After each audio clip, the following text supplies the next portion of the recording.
অন্ধকার রাত, চারিদিকে বৃষ্টি বজ্রপাতে রাকিব ঘুমাচ্ছে। হঠাৎ রাকিবের স্বপ্নে চলে আসে এমন এক ভয়ঙ্কর দৃশ্য। চারিদিকে আগুনের লালাশিখা, ভয়ঙ্কর পাহাড়, মানুষ দৌড়াচ্ছে, চিল্লাচ্ছে। মা ছেলেকে চিনছে না, ছেলে মাকে চিনছে না। রাকিবের চোখ দিয়ে অশ্রু বেয়ে পড়ছে।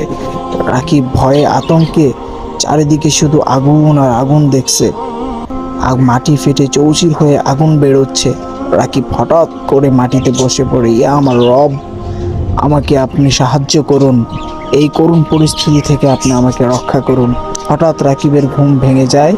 রাকিব জায়নামাজ নিয়ে বসে পড়ে আর আল্লাহকে বলে, ইয়া আল্লাহ, ইয়া আল্লাহ, কিয়ামত এত ভয়ঙ্কর আমি আগে জানতাম না। আমাকে আপনি দিনের পথে ফিরে আসার জন্য সাহায্য করুন। এই গল্পটি পুরোটি এআই দিয়ে তৈরি করা। গল্পটি দেখার জন্য আপনাদের সবাইকে ধন্যবাদ। চ্যানেলটি সাবস্ক্রাইব করে দিবেন।